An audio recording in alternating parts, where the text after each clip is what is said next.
The easiest way to understand the value that Sizmek or really other platforms provide is to look at the evolution. If we looked at the first decade of programmatic advertising, you largely had ad servers that would give marketers a consistent view across all the different publishers they were interacting with. And you had a lot of innovation that was locked up within particular ad networks. So originally it would be behavioral ad networks or performance ad networks. Eventually it would have mobile ad networks or video ad networks. The middle decade of the advertising world, we saw all of that innovation that had previously been locked up within single companies be offered out to the marketplace independently. So now we had separable third-party vendors selling onboarding solutions, behavioral advertising solutions as data separated from the ad network. And this fragmentation led to literally thousands of companies that marketers could use to mix and match to better engage their consumers. However, dealing with thousands of companies is a challenge. And so we've seen the more recent, we're now kind of in the third decade of programmatic advertising, we're seeing this reconsolidation, but it's looking different than what it did when we first started out. So a lot of the value add that the ad networks originally provided is still going to be provided by lots of different third parties.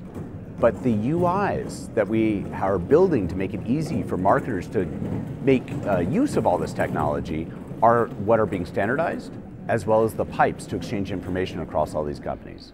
So Sizmek, the original Sizmek, was an ad server with a very powerful dynamic content optimization solution.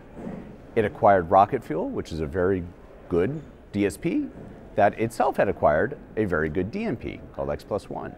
All of those solutions brought together enable people to consistently store their first-party data, enrich it with a third-party set of data marketplace information, then figure out where they want to find people through a forecasting tool, and then actually engage them with our DSP or other DSPs. Because that's the true value of a DMP, is be able to syndicate those audiences to any take-action platform you might want. Then, after you're engaging them, right, you've bought them through the programmatic channel with the DSP, you want to ensure you're showing them the right creative. And that's where DCO can come in, or the ad builder tools. And then of course you need to measure what happens. And that's where the ad server counts up the appropriate metrics. Was this an impression that's MRC accredited? Was it served to a real person or non-human traffic? Was it viewable or non-viewable? All of those metrics then feed back into the overall platform to improve your media spending next time. In terms of the SSP world and sort of the supply world, how has that changed, also in terms of consolidation and change, and how does your work with the supply side evolve? Yeah, so the supply side platforms, if we go back to the original ad networks, they got chopped into really three different buckets. The yield management function, we now call a supply side platform. They're trying to ensure that the publisher makes the most amount of money from their inventory. And the inventory is not just ad slots on their page, but the audiences that visit and engage with the content on their website. The middle piece is what we tend to call a demand side platform. This is the bidder logic that is now giving the marketer the control of how best to spend their money across all these different supply sources. Originally, you would give your money up front in an upfront deal to a publisher, and they would deliver within the constraints of this contract called an IO, insertion order. However, they were optimizing for their yield, as they should. The SSP continues to support that. The DSP now has a decisioning role to play that helps these marketers do a better job of frequency capping, ensuring they're paying the right price to reach and engage each of their audiences based on previous exposures. The change that's recently happened in the SSP landscape has largely been driven by what's called header bidding. And this enables people to escape the historic waterfall that happened inside of these publisher ad systems. These original ad servers didn't change much.